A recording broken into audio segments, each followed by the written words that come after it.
Hello, dear viewers. George from Ireland.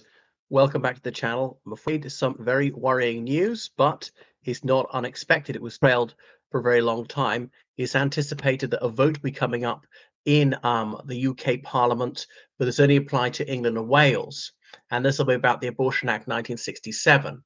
And certain parliamentarians, particularly Tonia Antoniazzi, who represents a seat in Wales for Labour, she wants to add an amendment to the crime and policing bill, which will say it will be no crime to murder a child who's 9 months of age gestationally. His child could even be beyond that because babies live in utero occasionally beyond that 9 months and 1 day and 2 days and 3 days and a week or something like that. So there's no question that such a child is a fully formed baby, is entirely capable of living outside the womb. But Miss Antoniazzi and others would have us believe that such a girl and boy is not a human being at all, or at least is not alive, almost as though he or she is an organ of the mother's body, equivalent to a cancerous growth or a wart, something like that. No, humans are human. It ought to go without saying. So it's just unscientific to pretend that these people are not people. And this is what genocidaires always do. They say they don't count. They're subhuman. They're lice or they're rats or whatever. They liken them to vermin. Often I've heard, abortionists say that children are parasites. Well, they're not, because a parasite is always in another organism, not on an organism of the same species, and that kind of thing. And the mother and father have chosen to create this child. So the mum and dad maybe didn't want to create a child, but they chose to have sex, and everybody knows that can lead to a baby. Even if they use contraception is not absolutely fail-safe. Sterilization, I've never heard of it failing in the case of a woman. In the case of a man, with the safest method, the chance of a child being conceived is 1 in 4 million over a lifetime. So this is part of the war on children. No, say no, save children. Obviously, the law is horrific as it is, and people like her and Stella Creasy want to make it even worse. What about child protection? And Stella Creasy say, oh, women have to be able to control their own bodies. I totally agree, but that doesn't include murder, does it? Somebody else, her daughter, her son, is somebody else, is not her own body, is inside the mother's body, is connected to the mother's body, but is a separate body, which is precisely why the baby might be male, or the daughter or son could have different eye color, hair color, blood group, whatever from the mother, is a distinct person, is a unique individual with his or her own, DNA, with his or her own fingerprint, footprint, palm print, everything which makes him or her a separate person, an individual, which is why the mother could die and they might be able to save the child on time. And I think it's so some of these deadly poisons which are used to murder children are also used to kill adults in sufficient dosage. Now, so Stella Creasy has her view, and if she believes that ripping off human limbs and leading someone to bleed to death is a good thing, she may do it to herself. But she's got no right to impose this on other people. Well, I'm not doing it. I'm only allowing choice. Choice to do what? Choice to murder, okay? It's never the baby's choice. We know that no one would ever choose this. So babies are too young to know what's going on. Yeah, which behoves us to defend them and not to say, well, then, if somebody wants to do violence to this child, let's say, okay, it's not better if it's the mother or father. It's an aggravating factor if you do it to your own child, not a mitigating factor. And really, this is nothing to do with healthcare. If the mother's life really is at risk, everyone would say that abortion is permissible. But we're told if it's even her mental health, stress her out a bit, well, that's not a sufficient reason to kill a totally innocent person. What have you stressed me out? What have I stressed you out? My goodness. So it's sick is very, very worrying. And there are all these non sequiturs they advance. This comes from the Offence Against the Person Act 1861. Oh, it's a 19th century law. Well, so what? That also is about the murder of adults, is about all sorts of violent crimes, is about rape. Just because it's in the 19th century doesn't automatically make it wrong. Or so the Abortion Act 20th century, is that wrong because it's 20th century? Fine, repeal it. We'll go back to the Offences Against the Person Act and save children, save kids. That could have been you. You could have been the girl or boy in utero who was in the firing line. So it's very, very worrying.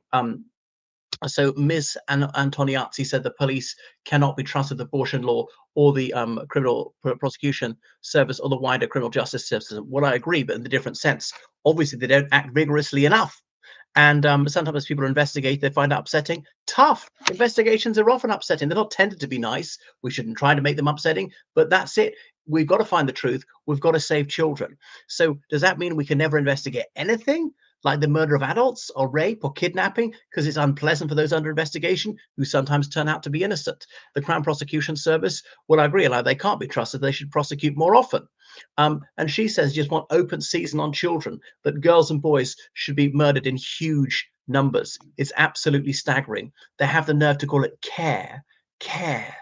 Think what care is about. Care is keeping people safe, is saving people, is reducing suffering, is being nice and gentle, which is the polar opposite of abortion, which is torturing little children to death. That's exactly what it is. It is the ultimate child abuse. It's sick that this society, that any society should tolerate it. It's got absolutely no place in every civilized society. I'm sorry to say that many societies are savage in this regard. It is cruelty beyond belief. It's absolutely vile and revolting. And no one has the right to impose their murderous urges on little children. And so we go on. So that Nicola Packer deserved no sympathy whatsoever, and is obviously a travesty that she was acquitted. She is as guilty as can be, and she'll be serving a very long sentence indeed. So Stella Creasy, she has the temerity to say this is a human right.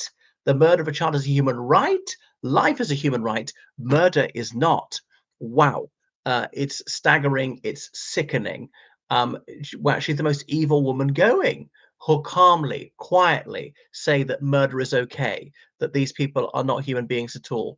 So when people commit genocide, as I say, they dehumanize their victims. They liken them to filthy animals. They say it's about hygiene or health or whatever, that they're a plague. And that's what's happening now, what's playing out before our very eyes. And of course, the abortion industry is licking its lips to do this. The media is obviously giving way more time to the abortion industry and not those who would actually want to defend children. So save kids. You could be the one who's head of the chopping block. And I know that they have their limbs ripped off, they're left to bleed to death, they have their spines broken, and so on. Goodness. And even when they attempt to murder this child in utero and he or she comes out alive, injured, there's no attempt to save her or him. So even though the saving the child would have no negative effect on the mother's health whatsoever, abortionists say, no, no, no, don't save the child, which proves yet again, this is absolutely no connection to maternal health. Because you could save this baby and it could not possibly have a negative impact on the mother's health. By the way, because any pregnant woman is already a mother, she already has a baby, anyone in the uterus, an embryo is a baby, a fetus is a baby. And incidentally, I'm not against abortion. I'm absolutely pro-choice in the abortion of rats or gerbils or dolphins or any other species. Is only human embryos, is only human fetuses, because they are human beings. Fetus is a little one. I was a fetus. I was an embryo. I was human then. I'm human now. I cannot ever have been anything any other than a human being. So stop violence against children. It is sadism. It is absolutely repugnant. How can anybody with any conscience be in favor of this? So what happens if we outlaw this? Yeah, I know we save an awful lot of kids.